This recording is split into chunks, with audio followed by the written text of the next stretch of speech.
ভাবছেন কী রান্না করেছি? আজকে রান্না করেছি পটল সর্ষে, আর দারুণ হয়েছে খেতে। আপনারা যদি 4 চামচ ভাত খান, তারও 2 চামচ এক্সট্রাভাবে ভাত নিয়ে খেতে হবে পটল সর্ষে দিয়ে। তো আপনারা আমার রেসিপিটা দেখুন, স্কিপ না করে পুরো ভিডিওটা দেখুন।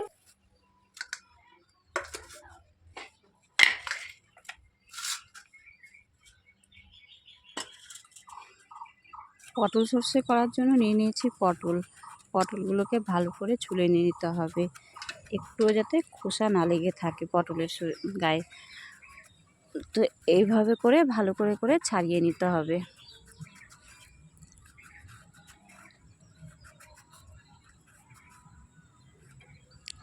ভালো করে ছাড়ানো হয়ে গেলে এইভাবে করে কেটে দিতে হবে, 2 সাইডে 4 ভাগ করে দিতে হবে, তাতে লবণ হলুদ মশলাটা ভালো ঢুকে টেস্ট হয় ভালো, আর ভেতরে কাঁচা থাকে না।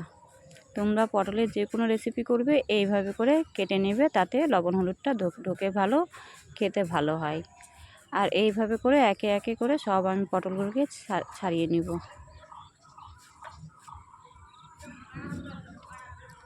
পটল ছাড়ানো হয়ে গেছে, ধুয়ে তুলে নিলাম থালায়। এবারে মশলাটা করে নিই। মশলা করার জন্য নিয়ে নিয়েছি সর্ষে। আমি এখানে 2 রকমের সর্ষে নিয়েছি, তোমাদের বাড়িতে যা থাকবে সেটাই সর্ষে নিবে। লাল সর্ষে থাকলে লাল সর্ষে নিবে, সাদা সর্ষে থাকলে সাদা সর্ষে নিবে। 2টো কাঁচা লঙ্কা, কয়েকটা কিশমিশ আর কয়েকটা বাদাম। কিশমিশ কিন্তু বেশি দেবে না, বেশি দিলে পরে মিষ্টি মিষ্টি হয়ে যাবে। মশলাটাকে ভালো করে নিতে হবে। মশলাটা ভালো করে নেওয়ার পরে এবারে গ্যাস জ্বালিয়ে কড়াই বসিয়ে দিতে হবে। কড়াই গরম হয়ে গেলে তেল দিয়ে দিতে হবে। তেল গরম হয়ে গেলে কালো জিরে দিয়ে পটলগুলোকে একে একে তেলের মধ্যে ছেড়ে দিতে হবে।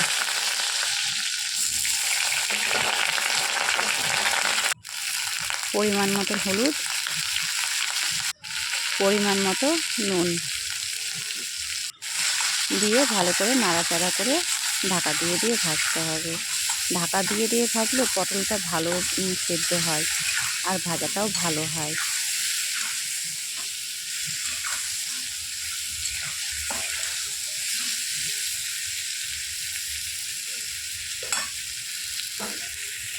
এভাবে করে ঢাকা দিয়ে দিতে হবে।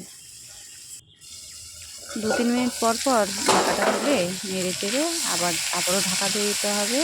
এইভাবে করে লাল করে ভেজে নিতে হবে। মনে থাকে যাতে পটল কিন্তু কাঁচা না থাকে, কাঁচা যদি থাকে তাহলে কিন্তু ভালো করবে না খেতে। এইভাবে করে ভেজে নিতে হবে। দেখতে পাচ্ছ কি সুন্দর লাল হয়ে গেছে আর সেদ্ধও হয়ে গেছে ভালো। এই সময় দিয়ে দিতে হবে বেটে রাখা মশলাটা, সর্ষে, কাঁচা লঙ্কা, কিশমিশ আর বাদাম। সেই বাটাটাকে দিয়ে 1 মিনিট নেড়ে চেড়ে জল দিতে হবে। বেশি কিন্তু সর্ষেটা ভাজা চলবে না, না হলে কিন্তু তেতো হয়ে যাবে।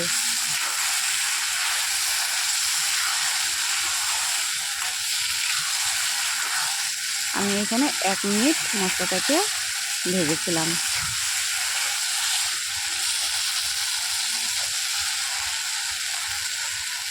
মশলা 1 মিনিট ভেজে নিয়ে এবারে দিয়ে দেব জল।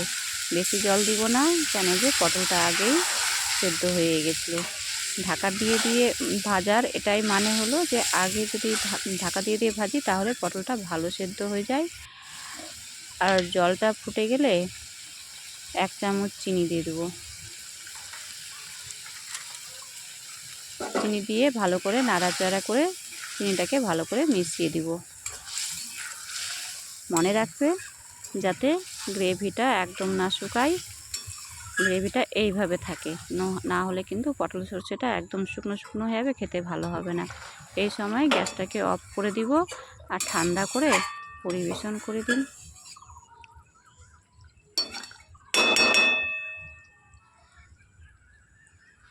তো আপনাদের রেসিপিটা কেমন লাগলো? আমার তো রান্নাটা আজকে খুবই সুন্দর হয়েছে। আমি এই যে সম্পূর্ণ ভাত শেষ, এই যে থালা চেটে খাচ্ছি। আপনাদের কেমন লাগলো আমাকে কমেন্টে অবশ্যই জানাবেন।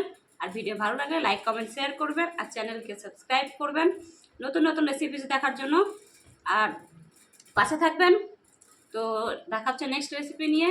তো ততক্ষণের জন্য টাটা।